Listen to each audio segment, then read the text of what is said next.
अच्छा जी बेटा, ये जून 2022 वाला पेपर है। वेरिएंट 32 हमारा वेरिएंट अब यहाँ पे आइएगा। The generation of electricity cost is external cost, who bears the external cost. External cost कौन सी होती है? Third party. ठीक है, जिसका कंजम्पशन या प्रोडक्शन से कोई डायरेक्ट लिंक नहीं होता। तो distributor who sell the electricity, direct link यहाँ पे आ गया। सही है, और ये प्राइवेट बेनिफिट या प्राइवेट कॉस्ट के अंदर जाएगा। Electricity company that produces the electricity, ये भी हमारे पास प्राइवेट के अंदर आ गया। The government that subsidises the production of the electricity, government का भी डायरेक्ट लिंक यहाँ पे आ चुका है, थर्ड पार्टी नहीं रहा। The people living in the area where electricity is generated, इसकी एग्जांपल मैं आपको एयरपोर्ट की तरह एक दे सकता हूँ कि एक एयरपोर्ट है जो रेजिडेंशियल एरिया के पास, हमारे आपको पता है कराची में तो यहाँ पे इलाके हैं और उसके साथ ही एयरपोर्ट है। तो एयरपोर्ट जो हमारे पास बना हुआ है, वहां पे जो आसपास घर है वहां पे शोर शराबा होता है, फ्यूल एमिशन होता है, नॉइस पोल्यूशन होता है। वो सब बेचारे उससे जिस तरह अफेक्ट हो रहे होते हैं, सेम इसी की एग्जांपल यहाँ पे चल रही है कि जो घर इलेक्ट्रिसिटी प्लांट के पास है उनके पास जो अफेक्ट हो रहा होता है उसकी बात हो रही है। What must be equal marginal cost when profit maximizing firms produces at its allocative efficiency? Allocative efficiency आपकी होती है MC is equals to AR के ऊपर, तो एवरेज रेवेन्यू के आपको बराबर होना चाहिए। What might reduce dynamic efficiency in an economy? बेटा डायनेमिक एफिशिएंसी का मतलब होता है external economies and diseconomies of scale. External economies of scale, अगर मैं एफिशिएंसी की बात करूं तो external economy scale dynamic efficiency होती है। The government expenditure on enterprise education, बेटा इससे आपकी डायनेमिक एफिशिएंसी राइज होगी, कम नहीं होगी। री इन्वेस्टमेंट ऑफ प्रॉफिट, इससे भी आपके पास इनोवेशन आती है और आपके पास पैसे आते हैं, आप मुल्क में और ज्यादा इन्वेस्टमेंट करते हैं, तो इससे भी डायनामिक राइज होनी चाहिए। इंक्रीज इन इनोवेशन, इससे भी आपके पास डायनामिक एफिशिएंसी राइज होती है। जब आप शेयर होल्डर को इसका डिविडेंड देते हो, पैसे देते हो, तो बेटा शेयर होल्डर तो अपने घर पे लगाता है ना उसको, वो कंपनी से थोड़ी कोई इन्वेस्टमेंट या कोई मतलब इनोवेशन लेके आएगा कंपनी के अंदर। उल्टा री इन्वेस्टमेंट वाला पैसा कम हो जाएगा आपके पास। In many countries, health authorities are concerned about the harmful effect of smoking cigarettes. The government have imposed high sales tax on cigarette and have conducted anti-smoking campaign. बेटा जब सेल्स टैक्स लगाएगी government तो उससे क्या दो बातें होंगी, एक तो आपकी सप्लाई कम हो जाएगी और आप एंटी स्मोकिंग कैंपेन चला रहे हैं तो उससे आपकी डिमांड कम हो जाएगी। ठीक है, ये दो चीजें आपके पास होंगी। Why might the quantity of cigarette demand remain high? अब यहाँ पे सुने, आप देखें डिमांड कम होनी चाहिए थी जब आप एंटी स्मोकिंग कैंपेन चला रहे हैं, लेकिन अब वो पूछ रहे हैं कि आपकी डिमांड क्यों ज्यादा है, आपकी डिमांड कम क्यों नहीं हो रही। प्राइस भी बढ़ गई है, कैंपेन भी चल रही है, उसके बावजूद आपकी डिमांड बढ़ रही है, तो यहाँ पे आएगा better knowledge of health hazard is changing behaviour. बेटा अगर बेटर नॉलेज होती ना तो आपकी डिमांड कम हो जाती, जबकि उसने आपसे कहा है कि आपकी डिमांड बढ़ रही है। Cigarette smoking will be replaced by cheaper alternatives. बेटा चीपर ऑल्टरनेटिव का मतलब क्या है कि अगर आप सिगरेट नहीं पियोगे, आप फॉर एग्जांपल अगर बेंसन नहीं पी रहे या डनेल इंटरनेशनल नहीं पी रहे, आप मालब्रो पे आ जाओगे। मालब्रो नहीं पी रहे तो आप सस्ती सिगरेट जैसे कि आपके पास हो गई मिलानो हो गई, या फिर और जो सस्ते ब्रांड हो गए कैप्सन हो गई, आप वहां पे आ जाओगे, लेकिन इन दी एंड स्मोकिंग तो करोगे ना। अगर सस्ता, अगर आप स्मोकिंग कंप्लीटली छोड़ देते हो, आप वेप की तरफ चले जाओगे, आप उसकी पॉट्स की तरफ चले जाओगे। सही है, तो वो भी एक्सटर्नल कॉस्ट क्रिएट करते हैं। Consumer behaviour is irrational due to addiction, चरसी हो चुके हैं लोग, लोगों को नशा पड़ चुका है, जिसकी वजह से अगर प्राइस लेवल बढ़ भी रही है तो उन्हें कोई फर्क नहीं पड़ रहा, वो फिर भी सिगरेट पी रहे हैं। ठीक है, तो इसकी वजह से क्योंकि आपकी डिमांड इन इलास्टिक हो चुकी है, अब प्राइस अगर राइज हो भी जाए तो आपको फर्क नहीं पड़ता। The income effect of price rise makes consumers worse off. तो बेटा अगर इनकम इफेक्ट से हमारे पास कंज्यूमर वर्स ऑफ होगा तो वो तो अपने डिमांड को कम करेगा ना, उल्टा हम लोग अपने डिमांड को बढ़ा रहे हैं। What does budget line show? Budget line shows the combination of output that a consumer can consume with given level of income. तो सीधी सीधी उसने definition आपको यहाँ पे बोली हुई है। When the price of good falls, the overall effect on the quantity demand can be separated into income effect and substitution effect. What statement describes given good? बेटा given good के अंदर मैंने आपको बताया हुआ है कि आपका सब्स्टिट्यूशन इफेक्ट और इनकम इफेक्ट जो है दोनों ऑपोजिट डायरेक्शन में जाते हैं। तो ये दोनों ऑपोजिट डायरेक्शन के अंदर जा रहे होते हैं, लेकिन आपका जो है वो income effect is always greater than substitution effect. Income effect outweighs substitution effect, जाएंगे दोनों ऑपोजिट डायरेक्शन में, लेकिन income effect will always outweigh substitution effect. ठीक है, तो गिवन गुड की डेफिनेशन या फिर कोई स्टेटमेंट यहाँ पे लिखी हुई होगी। Income effect is irrelevant for a given good, गलत। इनकम अफेक्ट हमने गिवन गुड में पढ़ा हुआ है। Income effect works in the same direction as substitution effect, आप खुद यहाँ पे देखो ऑपोजिट डायरेक्शन के अंदर जा रहा है। Income effect works against substitution effect and is of greater magnitude, greater magnitude, ठीक है। Income effect works against substitution effect but is of smaller magnitude, गलत, greater magnitude. The table provides some details of a soft drink industry in a country which market structure best describes the country's soft drink industry. आपके पास number of firms 250 हैं, आपके पास number of brand 1000 है, और आपके पास जो concentration ratio चल रहा है फर्म्स का वो 65% चल रहा है। मैंने आप लोगों को बताया है जब भी आपका कॉन्सेंट्रेशन रेशो मोर देन 50% होता है, 2 या 3 फर्म्स का, यहाँ पे 5 फर्म्स हैं, तो जब आपका कॉन्सेंट्रेशन रेशो मोर देन 50% चलता है, इसका मतलब है कि ये किसका पार्ट है, ये ओलिगोपोली का पार्ट है, क्योंकि 2 या 3 लार्ज फर्म या 4 लार्ज फर्म्स पूरी मार्केट को डोमिनेट कर रही होती हैं और पूरी मार्केट को उन्होंने संभाला हुआ होता है। A rock band is due to play at a concert hall. In order to create a good atmosphere, the band's aim is to sell all the tickets. Ticket prices are set at the highest price that ensures all tickets will be sold. Ticket price को हमने highest price पे set किया हुआ है और हमें पता है कि यार हमारे टिकट प्राइस मतलब इस अंदाजे थे कि हमारे टिकट प्राइसेस बिक जाएंगे। What is the motivation for this price strategy? अब देखो मेरी बात सुनो, उसने आपको क्या बोला, उसने आपको बोला कि यार हमें सेल करनी है सारी टिकट और हम लोग ये इंश्योर करेंगे कि सारी टिकट हमारी बिक जाए।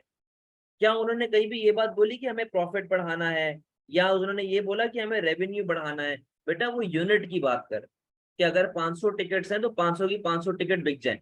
और उसने आपको ये बोला हुआ कि हम लोग हाईएस्ट पॉसिबल प्राइस चार्ज कर रहे हैं, हम लोग हाईएस्ट पॉसिबल प्राइस चार्ज कर रहे हैं, लेकिन क्योंकि ये एक इम्परफेक्ट कंपटीशन है, हो सकता है कि यहाँ पे हमारे पास कुछ थोड़ी सी वो हो, प्राइसेस ऊपर नीचे हो, प्राइस डिस्क्रिमिनेशन का कॉन्सेप्ट आ जाए, ठीक है। तो इसने आपको ये सीधी सीधी बात बोली है कि भाई हमें यूनिट्स बेचने हैं, हमें क्वांटिटी बेचनी है। जब भी क्वांटिटी की बात हो रही होती है ना, उसको सेल्स मैक्सिमाइजेशन बोलते हैं, रेवेन्यू मैक्सिमाइजेशन नहीं बोलते। What would be most likely to allow the survival of small firm in an economy? बोलता है कि स्मॉल फर्म किस तरह सरवाइव करती है, मतलब सबसे ज्यादा क्या किसके चांसेस हैं स्मॉल फर्म के। तो ए हमें कहता है कि N increase in the cost of borrowing from commercial bank. अगर कॉस्ट ऑफ बोरोइंग आपकी इंक्रीज होगी ना बेटा, इसका मतलब है कि इंटरेस्ट रेट राइज हो रहा है, आपके बिजनेस की कॉस्ट बढ़ेगी, तो वो तो बिजनेस के फेल हो जाएगा, स्मॉल फर्म फेल हो जाएगी। An increase in personal services as a share of GDP, यानी कि हमारे पास जो जीडीपी हमारा मुल्क का जो है, हमारे उसके अंदर हमारा समझ लो इनपुट बढ़ रहा है एक तरीके से, हमारा जो इनपुट है वो प्राइस हो, तो हम लोग मुल्क के लिए जीडीपी क्रिएट करें तो पॉसिबल आंसर हो सकता है। An increase in the rate of change of information technology, IT आपका बहुत तेजी से चेंज होता जा रहा है, कभी आपका आईटी आगे चला जाता है, कोई नई चीज ले आता है, तो आप कब तक खुद को इवॉल्व करते रहोगे?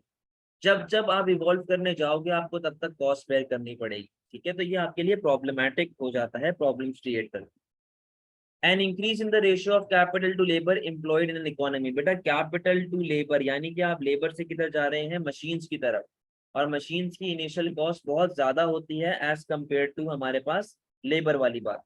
तो सिर्फ एक ऑप्शन हमारे पास बचा है, बी।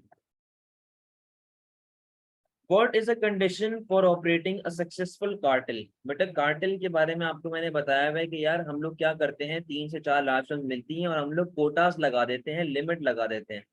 कौन से वाले का बी, ये वाला। बेटा 9 का बी आपसे कहता है कि हमारा जो पर्सनल सर्विस है ना, जीडीपी मतलब मेरा जो शेयर है जीडीपी के अंदर वो राइज हो रहा है, मैं और मुल्क को बेनिफिट करके दे रहा हूँ, मैं और प्रोडक्शन करके दे रहा हूँ। अगर मेरा शेयर राइज होगा जीडीपी के अंदर, इसका मतलब है कि मेरी सेल्स भी बढ़ रही है, मेरा आउटपुट बढ़ रहा है, ठीक है। कार्टेल के लिए मैंने आपको एक बात बताई हुई है, कार्टेल के अंदर 3 से 4 लार्ज फर्म्स कंबाइन होती हैं, अपने प्रोडक्शन को लिमिट कर देती हैं और कहती हैं कि यार हर फर्म के पास एक एलोकेटेड कोटा है, हर कोई भी बंदा इस कोटे को एक्सीड नहीं करेगा, सही है। तो यहाँ पे एक सक्सेसफुल कार्टेल बनने की कंडीशन क्या होती है कि स्ट्रिक्टली इन्फोर्स प्रोडक्शन कोटास, ठीक है। In 2012, an Australian airline company separated its international and domestic operations into separate companies. उसने international को और domestic को तोड़ दिया, अलग अलग कर दिया, सही है, separate companies के अंदर। The company had been facing increased competition from much larger competitors in international market but had relatively little competition in domestic market that had a high price elasticity of demand. बोलता है कि company जो है वो competition face कर रही है much larger comparator से in international market. International market में भी आपके पास कंपैरेटर्स हैं और डोमेस्टिक के अंदर कंपैरेटिवली कम कंपैरेटर्स हैं, लेकिन हमारी प्राइस इलास्टिसिटी ऑफ डिमांड क्या है? हाई। हाई का मतलब क्या? इलास्टिक। सही है। अब आए, which row shows the reason that would support this separation. बोलता है कि यार हम लोगों ने डोमेस्टिक और इंटरनेशनल को क्यों अलग किया, ऐसा क्या रीजन हुआ होगा? सबसे पहले लिखा हुआ है diseconomies of scale in the combined company before separation. यार जाहिर सी बात है बेटा, कॉस्ट बढ़ रही होगी तभी तो आपने दोनों को सेपरेट किया ना। आपने बोला भाई एक चीज अपने हिसाब से चले, एक चीज अपने हिसाब से चले, तो कॉस्टिंग जाहिर सी बात है ज्यादा होगी, तभी आपने दोनों को अलग अलग कर दिया। तो आपका ये वाला आंसर तो गलत हो गया। यस यस यस, तीनों के। Markets can easily be separated by this company.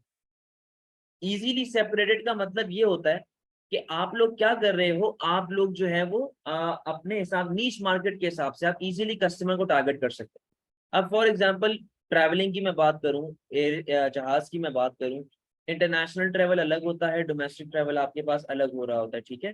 तो जब आप मार्केट को इजीली सेपरेट कर सकते हो तभी तो आपने इंटरनेशनल और डोमेस्टिक को अलग अलग किया ना। अगर आप नहीं कर पाते तो अच्छा आप मुझे ये बताओ, अगर मैं सिर्फ डोमेस्टिक फ्लाइट चलाता हूँ, मैं इंटरनेशनल नहीं चलाता, तो मैं किस तरह डिवाइड करूंगा कि यार कराची की एक जहाज अलग रख दूं कि भाई ये जहाज सिर्फ कराची जाएगा, ये जहाज सिर्फ इस्लामाबाद जाएगा, ये जहाज सिर्फ लाहौर जाएगा, तो कितने जहाज परचेज करूं भाई? मार्केट को हम लोग सिर्फ और सिर्फ डोमेस्टिक में इजीली सेपरेट नहीं कर सकते। हाँ, अगर एक से ज्यादा काम कर रहे हो, इंटरनेशनल भी चल रहा है डोमेस्टिक भी चल रहा है, तब आप जो है इजीली उसको सेपरेट कर सकते हो। यहाँ पे नो लिखा हुआ है तो ये ऑप्शन भी गलत हो गया। आंसर आपका सी या डी में से। The level of competition, the level of competition and price elasticity in domestic market। बेटा उसने यहाँ पे आपको खुद लिख के दिया हुआ है कि हमारे पास कंपटीशन था और हमारी प्राइस इलास्टिसिटी क्या थी? इलास्टिक थी। तो कंपटीशन होगा तभी तो हमारी इलास्टिक डिमांड चल रही थी ना। तो इसलिए हमारे पास क्या आंसर बन जाएगा? डी। कंपटीशन भी ज्यादा था इसलिए हम लोगों ने दोनों को डिवाइड कर दिया।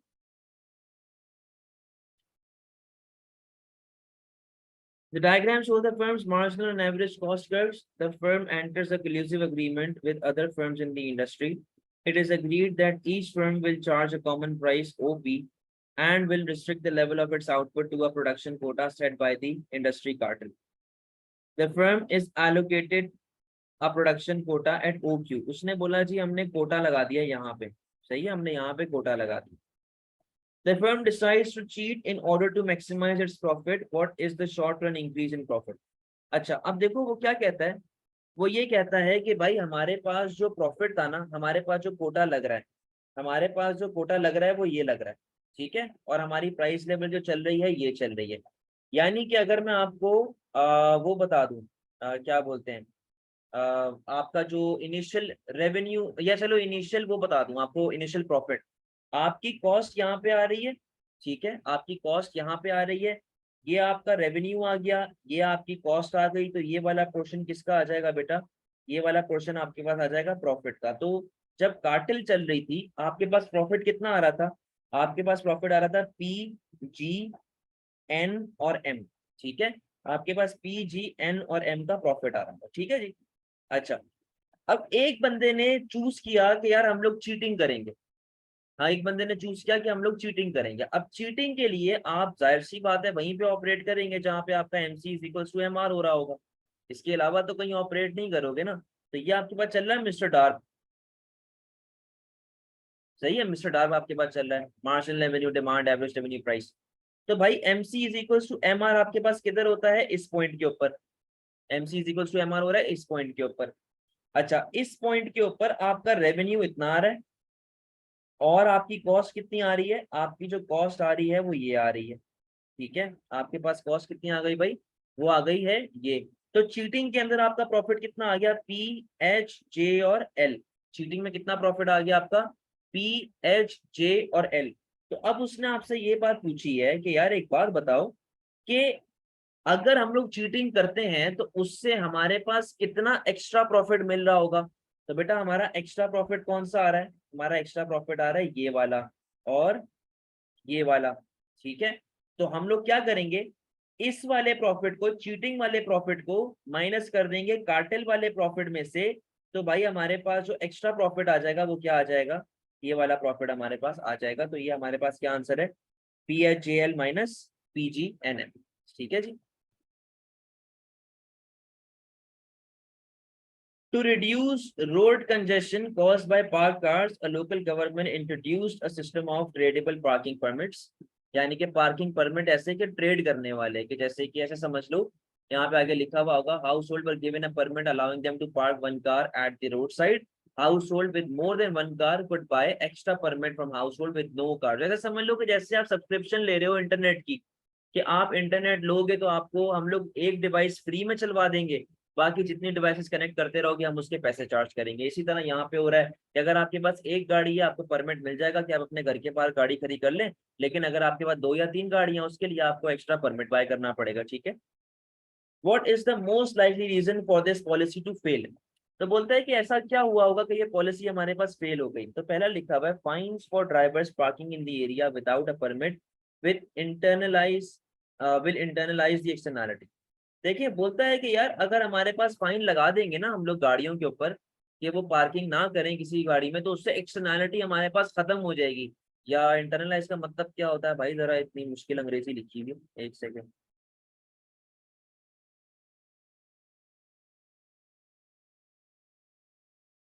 इंटरनलाइज, इंटरनलाइज का मतलब होता है,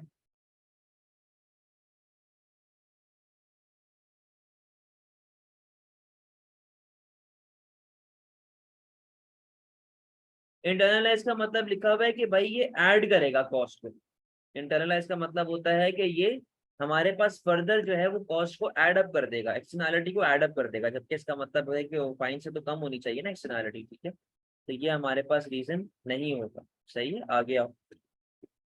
the local government has a monopoly over the issue of parking permits.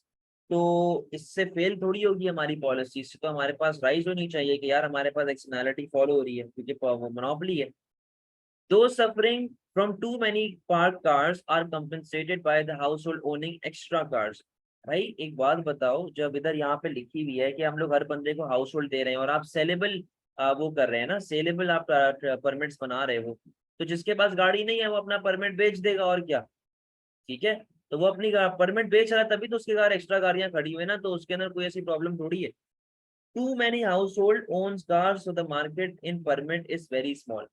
बोलता है कि भाई बहुत सारे लोग जो हैं वो गाड़ियों को ओन करते हैं, तो परमिट की मार्केट बहुत छोटी है। यानी कि यहाँ पे जैसे इस तरह समझ लें कि हर बंदे के पास एक गाड़ी तो होगी, तो उसको फ्री वाला परमिट तो मिल गया, लेकिन बहुत कम लोग ऐसे हैं जिनके पास आगे जाके 2 या 3 गाड़ियां हो। बहुत कम माइनॉरिटी ऐसी है जिसके अंदर हमारे पास 2 या 3 गाड़ियां हो, तो खरीदने वाले लोग काफी कम है। तो जब खरीदने वाले लोग काफी कम होंगे तो उसकी वजह से हमारे पास ये परमिट बिकेंगे नहीं।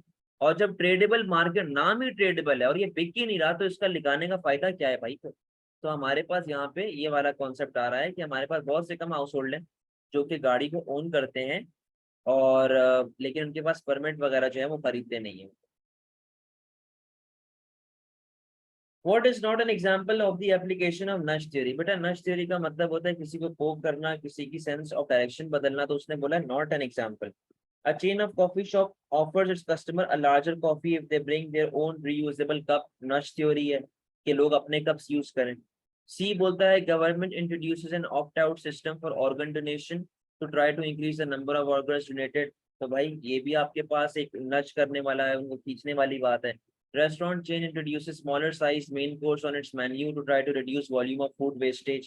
ये भी हमारे पास नच थ्योरी है। Government imposes indirect tax on the purchase of sugary snacks to try to reduce childhood obesity। ये बेटा indirect taxes हैं, ये नच थ्योरी नहीं है। A government wishes to redistribute income from richer citizens to poorer citizens, which policy is it least likely to use। Least likely to use, देखो government को अमीर से पैसा लेके गरीब को देना है, तो बेस्ट पॉलिसी तो ये है कि आप डायरेक्ट टैक्सेस यूज करो। तो गवर्नमेंट डायरेक्ट टैक्सेस को यूज करेगी, उसने लिखा हुआ है least likely to use. Increase subsidies, गरीबों को बेनिफिट दो। इंक्रीज ट्रांसफर पेमेंट, गरीबों को ईदियां दो। क्या चीज गवर्नमेंट नहीं करेगा, increase in direct taxes. Sales tax बढ़ाएगा तो गरीब की तो कमर ही टूट जाएगी। What represent transfer earning of the factor enterprise? Enterprise का हमारे पास एंटरप्राइज का हमारे पास ट्रांसफर अर्निंग वाला क्या चीज होगी बेटा? Access profit. एक्सेस प्रॉफिट तो वो अपने स्पेंडिंग करके जो खर्चा करके हमारे पास जो प्रॉफिट आ रहा है वो तो रिवॉर्ड हो गया ना उसका, तो वो तो चाहेगा कि उसको एक्सेस प्रॉफिट हो। वो ईडी तो नहीं है ना उसकी, वो तो उसको प्रॉफिट मिलेगा ही मिलेगा, ठीक है, वो ट्रांसफर अर्निंग नहीं। आगे आओ। Return on capital employed. एक सेकंड, रिटर्न, एक second.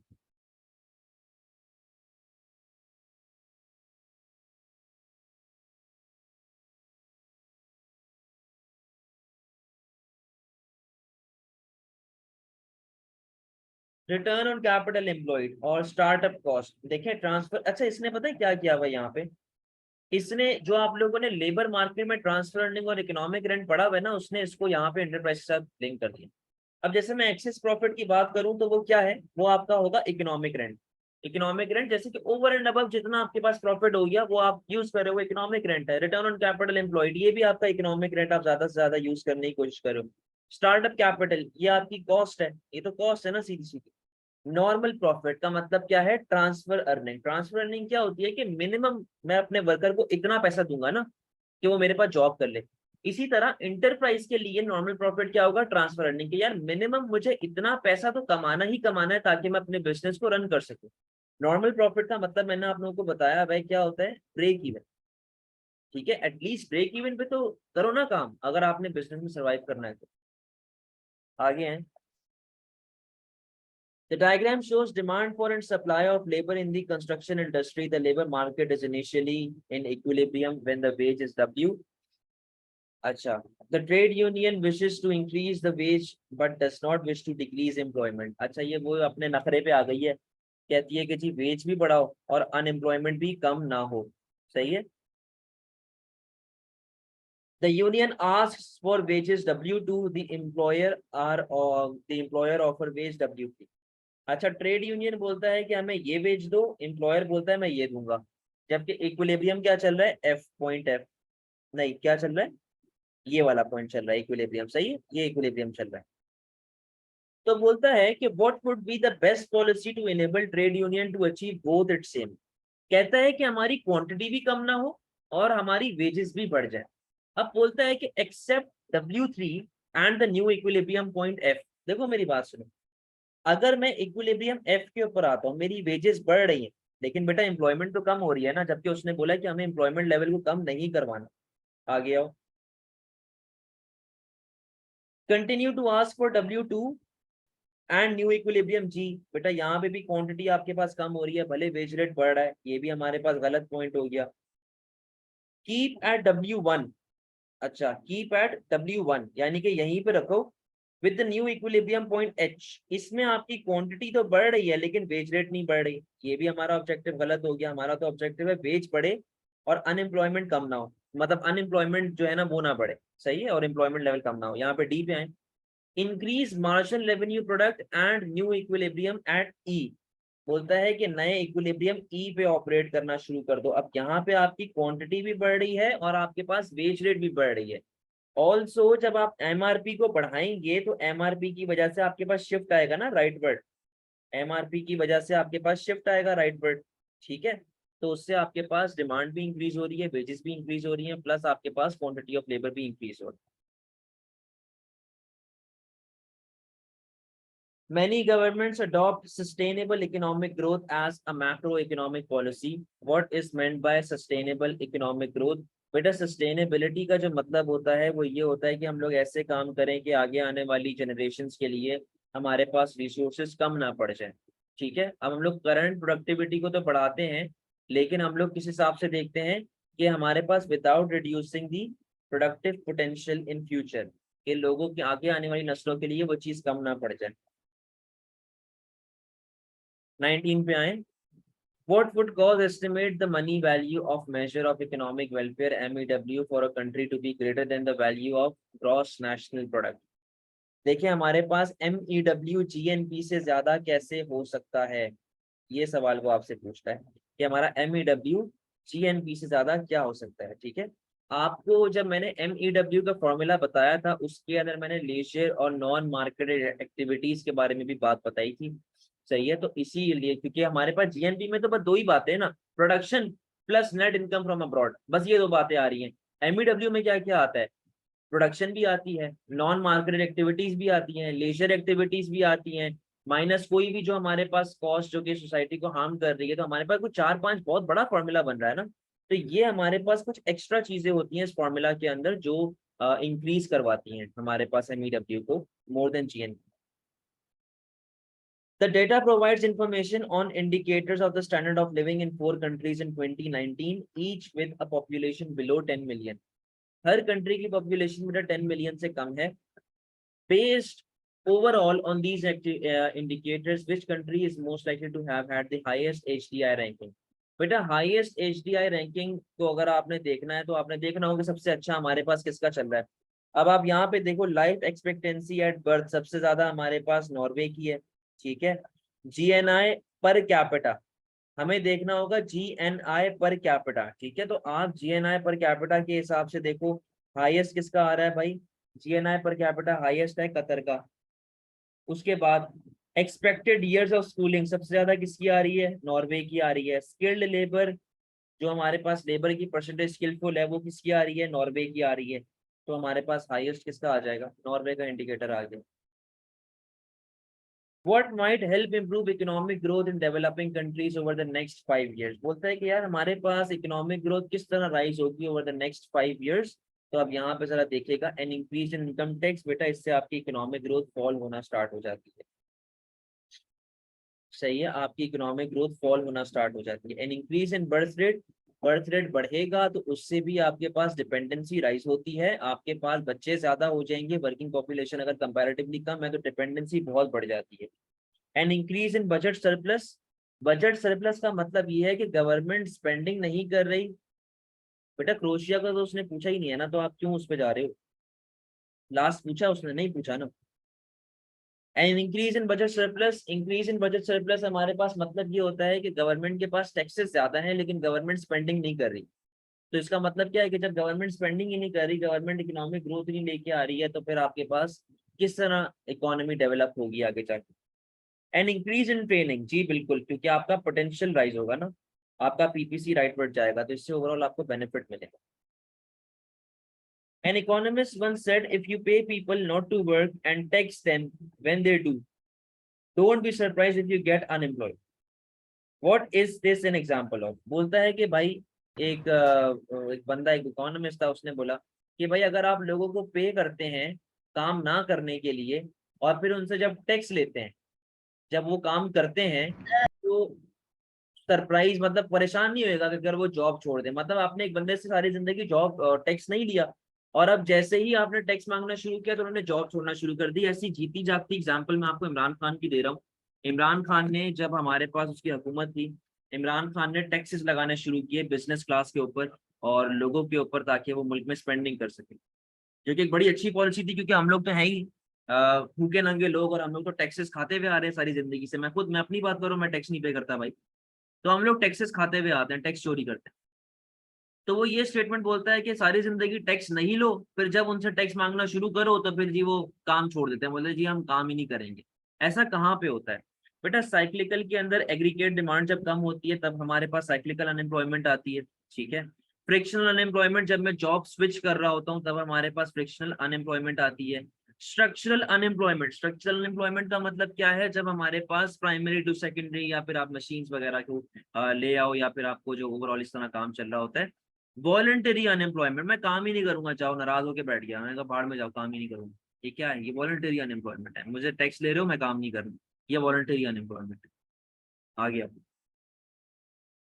What is least likely consequence of a significant rise in unemployment during an economic recession? बोलता है कि यार हमारे पास अगर इकोनॉमिक रिसेशन चल रहा है तो सबसे लीस्ट लाइकली कॉन्सिक्वेंस क्या होगा जिससे हमारे पास अनएम्प्लॉयमेंट राइज होना स्टार्ट हो जाएगी।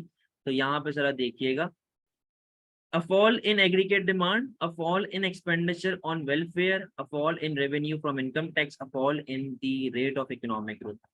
यार अगर हमारे पास अनएम्प्लॉयमेंट बढ़ती है, ठीक है, अगर हमारे पास अनएम्प्लॉयमेंट बढ़ती है तो उससे तो हमारे पास वेलफेयर पे खर्चा बढ़ना चाहिए ना, किस हिसाब से कि भाई गवर्नमेंट अनएम्प्लॉयमेंट बेनिफिट्स दे रहा है।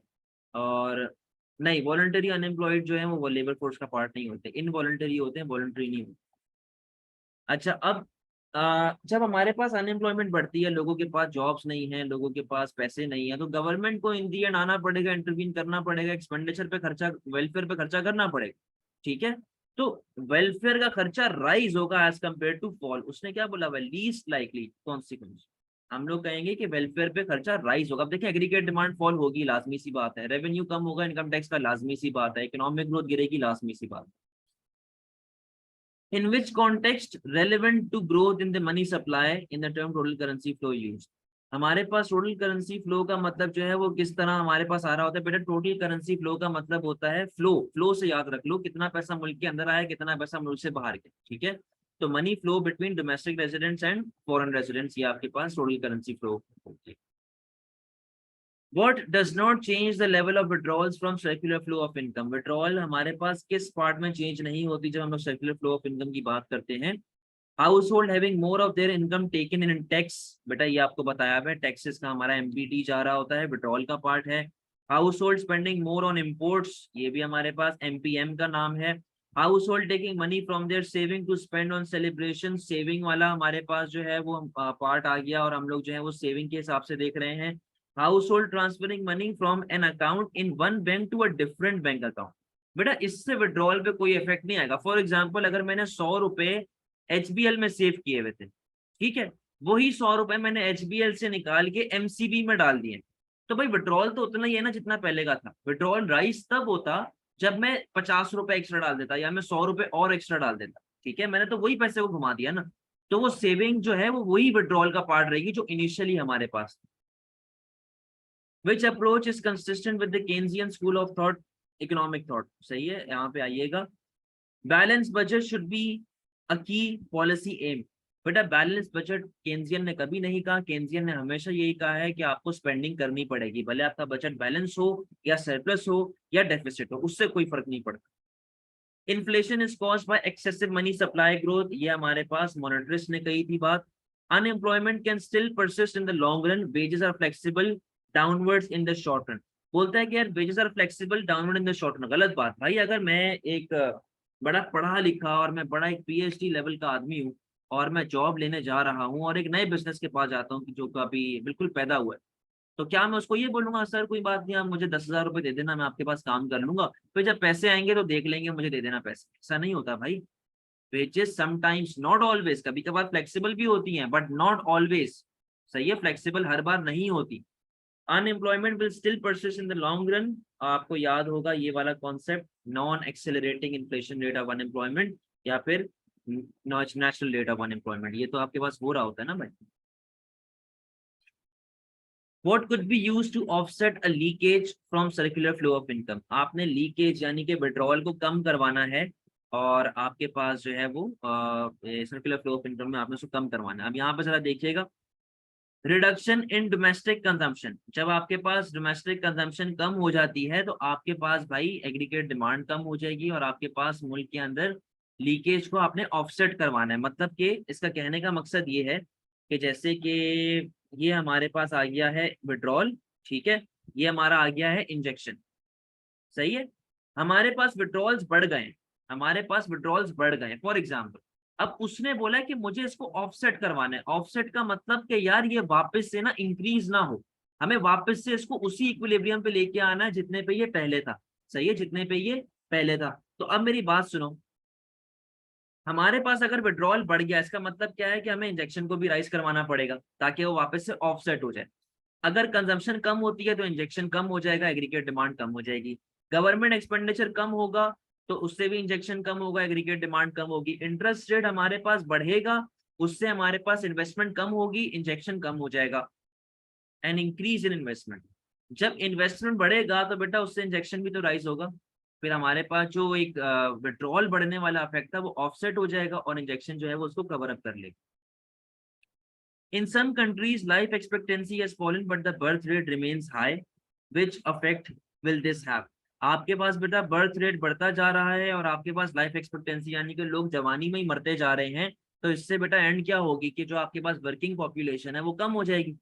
बच्चे ही पैदा होते जा रहे हैं, लोग बेचारे 50 साल 40 साल की उम्र में मरते जा रहे हैं, तो काम कौन करेगा? छोटे बच्चे ईंटें उठाएंगे क्या? तो वर्किंग पॉपुलेशन आपके पास फॉल हो जाएगी। The government's chief economist says that increasing the top rate of income tax from 40% to 45% will likely to reduce tax revenue by 2%. Which economic concept might explain this? बेटा आप लोगों को बताया हुआ है मैंने, एक कर्व था जिसका नाम था Laffer curve. Laffer curve, Laffer curve का लिंक था between tax rate and income. सही है, तो हमारे पास लेफर कर्व जो है वो इसको आइडेंटिफाई कर रहा होता है। कर्सनेट कर्व हमारे पास अलग चीज होती है, लॉरेंस कर्व हमारे पास अलग चीज होती है, फिलिप्स कर्व हमारे पास अलग चीज होती है। हमारे पास इस तरीके से हिसाब चल रहे होते हैं, ठीक है। Which combination of policies is most likely to reduce the rate of inflation? हमारे पास इन्फ्लेशन रेट कम करवाना है, एग्रीगेट डिमांड को कम करवाना है, तो गवर्नमेंट स्पेंडिंग को कम करना पड़ेगा पहली बात। इंटरेस्ट रेट को बढ़ाना पड़ेगा, ठीक है। और डायरेक्ट टैक्सेस को, यानी कि हम लोग अभी कॉन्ट्रैक्शनरी पॉलिसीज लगा रहे हैं, डायरेक्ट टैक्सेस को राइज करना पड़ेगा। इससे हमारे पास क्या होगा कि हमारे पास इन्फ्लेशन रेट कम होना स्टार्ट हो जाएगी, और ओवरऑल हमारा जो आंसर है वो यहाँ पे बी बन जाएगा। ठीक है जी, कोई मसले वाली बात तो नहीं है, क्लियर है, समझ गए?